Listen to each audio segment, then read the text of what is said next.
हाजीपुर भारत गणराज्य के बिहार प्रांत के वैशाली जिला का मुख्यालय है।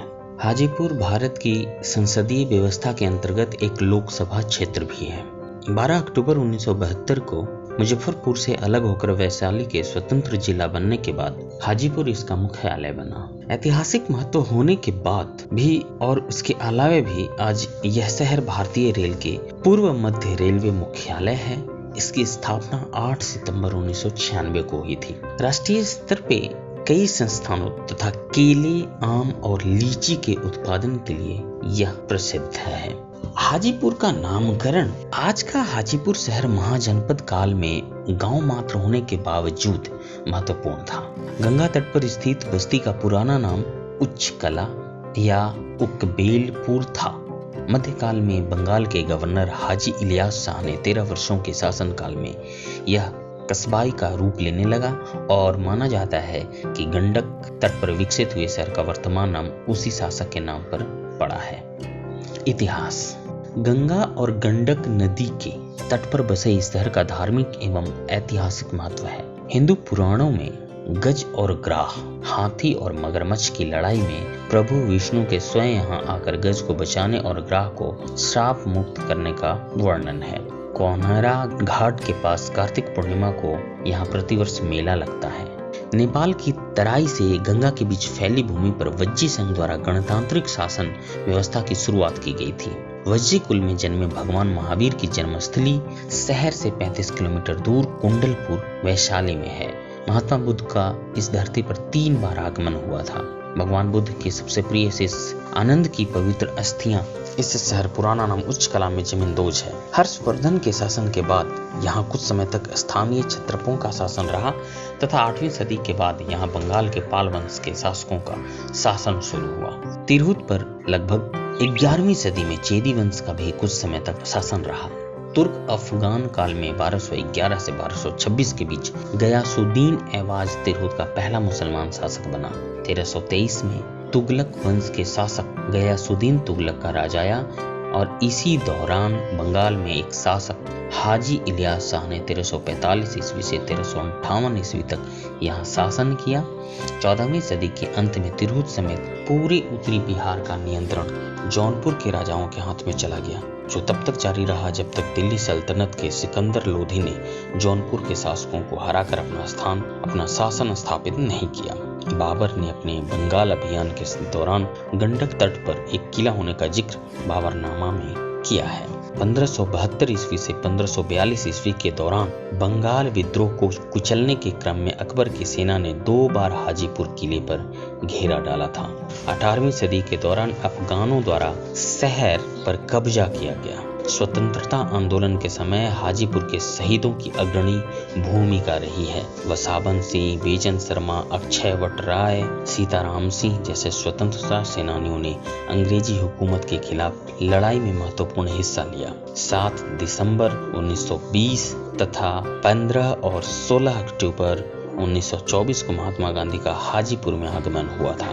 बिहार में भीषण भूकंप के बाद 14 मार्च 1934 को बापू का तीसरी बार हाजीपुर आना हुआ था।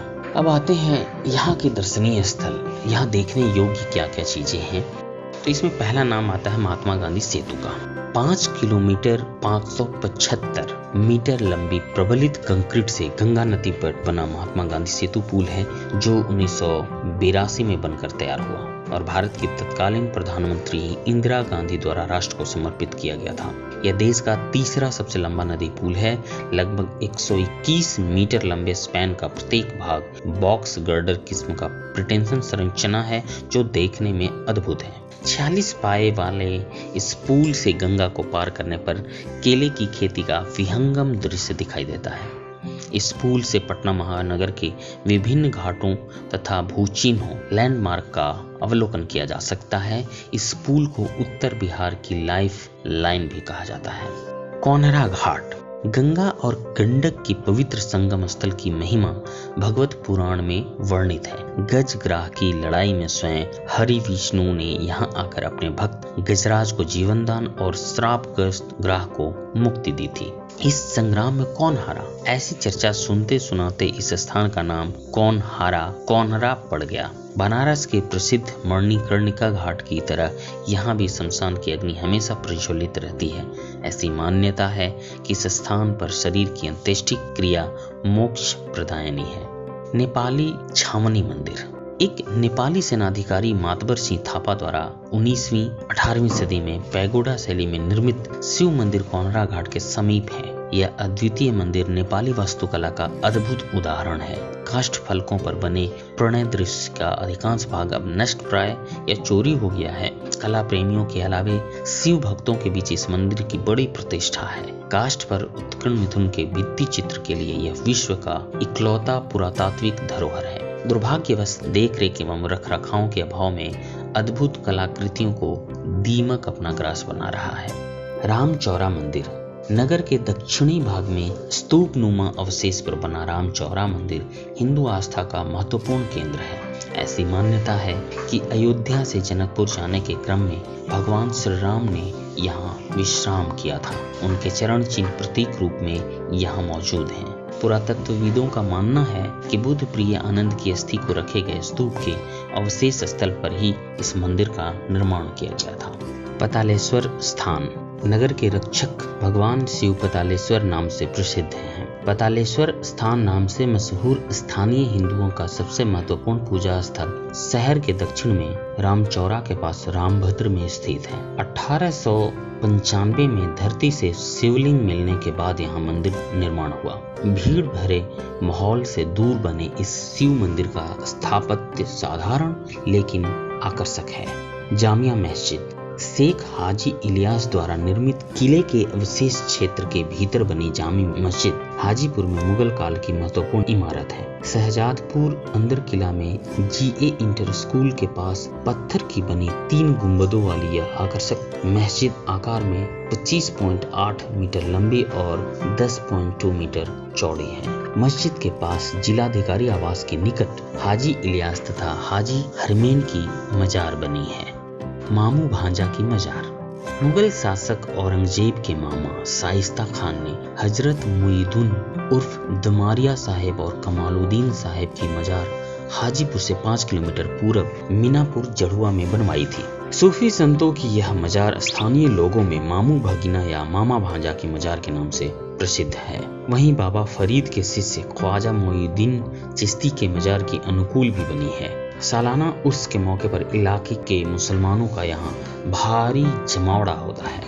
इसके पास ही मुगल शासक शाह आलम ने लगभग 180 वर्ष पूर्व करबला का निर्माण करवाया था, जो मुसलमानों के लिए पवित्र स्थल है। गांधी आश्रम हाजीपुर रेलवे स्टेशन के समीप स्थित गांधी आश्रम महात्मा गांधी की 3 बार हाजीपुर पधारने के दौरान उनसे जुड़ी स्मृतियों का स्थल है। एक पुस्तकालय के अतिरिक्त गांधी जी के चरखा प्रेम और खादी जीवन को बढ़ावा देने हेतु खादी और ग्रामोद्योग आयोग द्वारा संचालित परिसर है। स्थानीय विक्रय केंद्र पर खादी वस्त्र, मधु, कच्ची घानी, सरसों आदि उपलब्ध हैं। हाजीपुर औद्योगिक क्षेत्र में खादी और ग्रामोद्योग का केंद्रीय पूर्णी संयंत्र भी है, जहां खादी वस्त्र तैयार किए जाते हैं।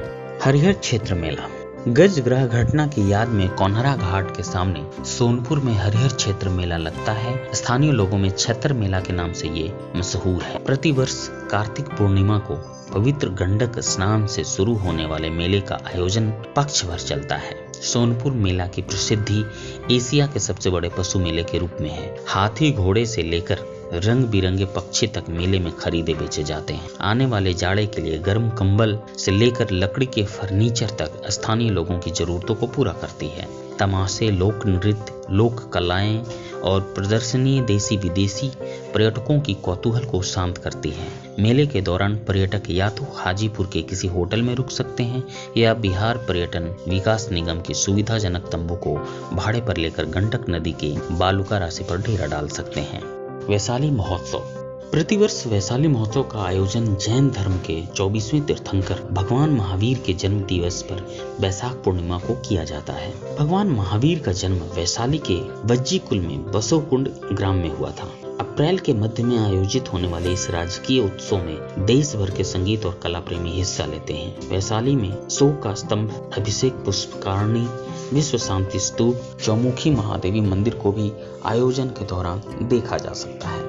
भुइयां स्थान हाजीपुर से 10 किलोमीटर पूर्वोत्तर दिशा में फुलहारा बाजार के पास लंगा सुभई गांव में पुराने वटवृक्ष के पास बने बसावन और भुइयां स्थान पर वैशाली तथा आसपास के जिले के किसानों की बड़ी आस्था है। लोग प्रत्येक सोमवार तथा शुक्रवार को यहां दुग्ध अर्पण एवं पूजा के लिए एकत्रित होते हैं। ऐतिहासिक तथ्यों और जनश्रुतियों से यह अनुमान लगाया जाता है कि बाबा बसावन एवं भुइयां के नाम से पूजित देव पशुपालक क्षत्रिय अथवा दलित थे, जिन्होंने 17वीं सदी में स्थानीय जमींदार के अत्याचार के खिलाफ लोहा लिया। लड़ाई में बसावन की मृत्यु के बावजूद किसान विजयी रहे और उन्होंने उनकी पूजा आरंभ की।